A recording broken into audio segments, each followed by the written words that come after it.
Hi guys, welcome. I am Lutana Oruchi and this is the Tana Talk Soccer Podcast. Today we are reviewing all the exciting Premier League action over the weekend, starting from the clash at the Amex Stadium, Brighton versus Manchester United. Manchester United won that one, 3 goals to 2. We will talk about that later today. After that, we saw Crystal Palace versus Everton. Everton won that 2-1. It was a very tight game, to be honest, but Everton, Carlo Ancelotti's men are proving that they are here to stay this season, but time will tell. Over to Chelsea against West Brom. Wow, this game, 3-3. Chelsea staged a second half comeback. They were 3 goals down at halftime. This as well will be talked about later. So make sure you stay because there's a lot of exciting, wow topics to talk about today, to be honest. Burnley versus Southampton. Danny Ings' lone goal gave Southampton the win away. Leeds United, another away victory here. Patrick Bamford's second half goal got Leeds United the win. Now Tottenham versus Newcastle. This game is the mother of controversy.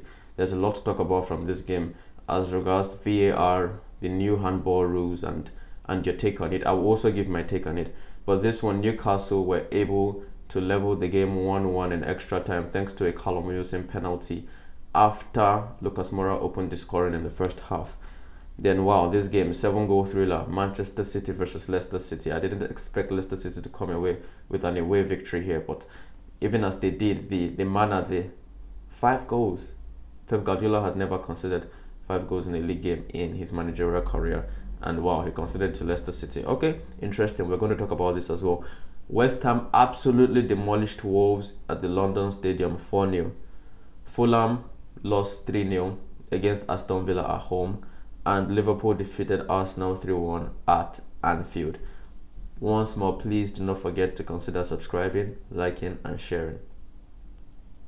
Now, we will start, of course, from the match of the weekend in terms of magnitude. Liverpool versus Arsenal. This game, Liverpool dominated the game from start to finish, pressed very well. There are a lot of players who put in absolutely astronomical performances, and of course there are quite some obvious choices like Sadio Mane, but I'm going to go with Fabinho. This guy is absolutely terrific. The way he broke down the play, Gini Wijnaldum, this guy was running like a crazy person on drugs probably.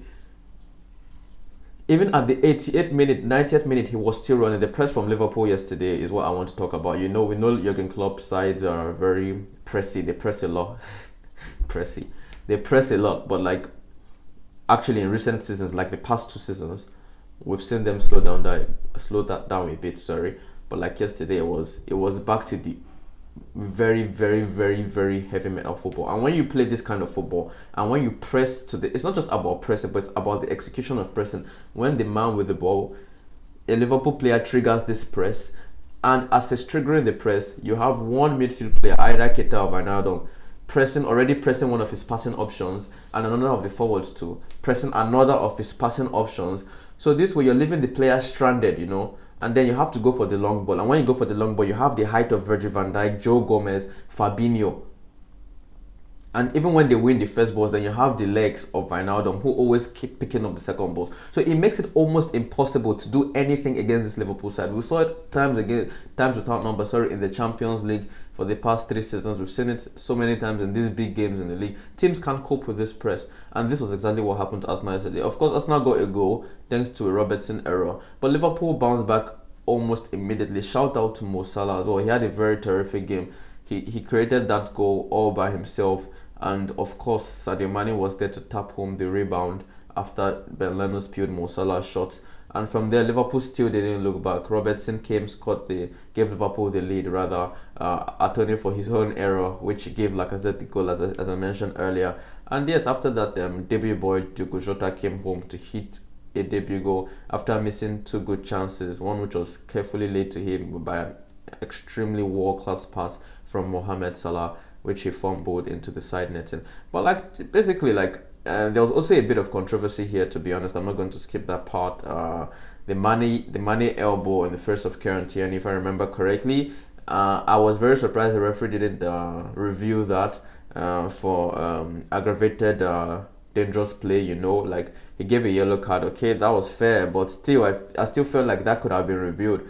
and so they can really look at it and look at Mane's body language and his eyes and stuff like that to know if he actually intended to elbow Kieran Tierney. But moving on from that game, as I mentioned when I was stating the scores, Everton were once more quite impressive. It was a very balanced game in my opinion, and of course 2-1 was okay, but Carlo Ancelotti's men, I will have to give them more time before passing any over-optimistic judgment, but so far so good. They look like a proper side.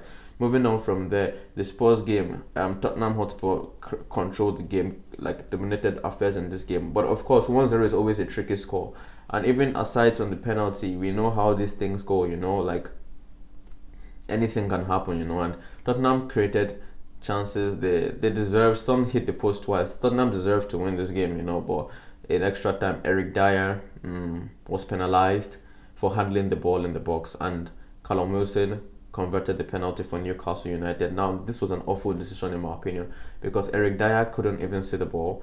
The ball hit the back of his hand, and he was jumping. Like, I think before for the handball rules, I think they have to get some what's common? I've forgotten the name of this field.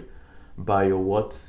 Not bio, or I've forgotten, but like the people that have to do with body positions, body movement, bio what is this? I've forgotten. But then, like, to be honest, because you can't jump like this, you can't jump with your arms just by your side without moving or stretching or like. So like this, like the rule has to be, because it's just unfair, like it's totally unfair. I understand Jose Mourinho storming into the dressing room even before the game was over. It's very hurtful, but that was how it was. Now moving on, Manchester United, wow, they play so badly. They won 3-2, and first of all, do not get things twisted. They will be very, very excited with that victory, because above all in football, a lot of times you feel like you even played really well. You feel like you had some performance, you knocked the ball around well, you created chances, but for some reason you didn't even win the game. So I think, of course, Ole Gunnar Solskjaer knows that there's cause to be worried. I know the players know that the performance is no way acceptable. The performances are not good enough, but they will be delighted with them 3 points.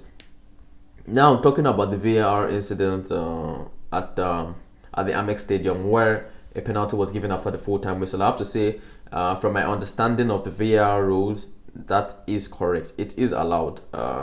Yes, so like, although this is like the first time I'm witnessing it happen, and the first time I think it's probably a first in football history. If I'm wrong, correct me. So I understand all the uproar and all the talk and all the disagreement from rival fans on social media, but I think that decision was absolutely fair. But talking about Manchester United, fine, Bruno Fernandes hasn't been in his finest form. The forwards, Martial, Rashford, even though Rashford scored an absolutely world-class goal, but like they've not particularly been in their top form in terms of how they've consistently played all through 90 minutes of games. But I want to talk about one player in particular, the 90 million or 89 million pound player, Paul Labile Pogba. I am extremely disappointed. I am a big Pogba fan because of his package, what he can do as a footballer. As someone who loves to analyze the game, watch players, it is very clear to me his array of different skill sets. His skill set is so wide, so versatile. He can defend, he's strong on both feet, he can dribble, he can shoot, he knows how to read spaces in the box, move into the box, make those late dead man runs, finish off chances. He's a good header of the ball. Like, Pogba is a player whose skill set has impressed me, but I'm very disappointed that he's not using this on a consistent basis. Now we look at this Manchester United side without Pogba. They don't scream for Pogba. It's just, for me right now, I'm fed up. This is a guy I love so much, but I am fed up. I think the whole Pogba thing is an illusion. If Manchester United can move him on for good money, let them do so, because it's not like I'm not blaming Pogba for the losses. I'm not saying Pogba is bad, but Pogba is average in most games he plays for Manchester United, and this is just the truth. Like, he's not doing anything special. Like, and for you to be Pogba, for you to have this reputation as one of the best midfielders, for you to have this reputation as a superstar, for you to cost this much, for you to be Paul Pogba, basically, I don't need to define every package or every element of the whole Paul Pogba package. For you to be Paul Pogba, you cannot get off with performing averagely week in, week out, and maybe sometime you just have a very outstanding performance, and that just like mends up all the. He is not a consistent performer. Like, for me, really, Paul Pogba lives off his reputation. He lives off what he can do, what we know he's capable of doing, because we've seen him do it on a football pitch many times. So we say, well, Pogba can do this, Pogba can do that. Things that are of high quality, of course. We know he has the quality as a footballer, but football is all about performances and consistency. And if you can't deliver that on a consistent basis, then you're not a top player. You're not a top player. And this needs to be said, I feel. But Pogba is all about what he can do, what can be done, rather than what he actually does on the football pitch. So I'm very disappointed with how Pogba's stay has gone in Manchester United so far. I'm not discrediting him. He has had some really good run of form in the red shirt, actually. But generally, if you want to look at his stay at Manchester United, it has been largely inconsistent, in my opinion. A lot of the matches, he loses the ball more than anyone on the pitch. And it's not like he's losing the ball taking risky passes or like making necessary risks, as I said, to create. No, he's using the ball, holding the ball too much in the midfield, trying to dribble in a very crazy situation, you know? Like, so I'm just very disappointed with Pogba, and I think he has to step it up. And if I'm Manchester United, I'll be looking to move him on if he wants to go. But I don't think Pogba even got any offers over the summer, if I'm being honest. That is also disappointing. Now, moving on from this game, going to the Chelsea game. The first half was absolutely atrocious. You know, how can you go 3-0 down to West Brom? You know, it's crazy. No one expected this, but they bounced back in the second half.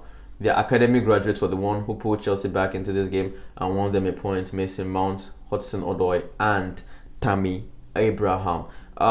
Once again, this is another big team who has failed to perform. They've gotten a couple of points on the board, okay, but like they'll be happy with the points they've gotten, but they know that there's a lot of room for improvement. You know, like it's not good enough. But luckily for them, they have Christian Pulisic, who was absolutely fantastic in spells, certain spells last season. I also have Hakim Ziyech, who we know who very well we know of his qualities, his technical abilities. So of course, adding these guys to this side will certainly improve them. At least we think, or I think rather. Now, I'm going to close this episode with this. I don't think Fulham belong to this level. You know, like watching their football annoyed me. Seeing players like Dennis Odoi, like they lose the ball every time they get on the ball. They don't know how to make clean tackles. I don't know, but not to waste a lot of time on Fulham, but I'm really skeptical about their chances really this season. You know, like I don't think they belong to this level. Like at least West Brom, what we know about them is they're going to score goals, they're going to leak goals, and probably they will go down because you know how it is. If you leak goals as a side coming up from the championship, you're going to go down. The first thing that has to stay is like you have to shore up your defense. You have to make sure yes we're solid. We've seen Sheffield United, we've seen Wolves, we've seen these sides. The first thing is like you have to be at least a balanced side. You can't just be leaking goals because you're going to go down certainly 100%. So for West Brom, maybe still they're going to go down, but at least the attack, you know, like they can create chances, you know, they can score goals. For Fulham, it's absolutely dreadful. Now I need you guys to comment below your opinion on the VAR incident with Eric Dyer. Do you think that should be a handball? Because I personally do not think so, and I think the handball rules regarding this is absolutely rubbish. You know, I think they're rubbish. I'm not in support of this at all. But I would love to know what you think on this, and I also love to know what you think on Pogba. Should Manchester United move Pogba on if they get an offer? My answer: a big yes. A big yes. It's not offering this side anything spectacular. It's not offering them anything superstarish. He's a good player who performs average most games, and sometimes he plays world class. Okay, but every player does this, you know, every player has those world class things, but I think as for Pogba you have to do more. Yeah. Once more, I am Lutana Uruche. Please do consider subscribing. Yeah, please do. Bye. If you truly like football, give us a try and subscribe now. Thank you.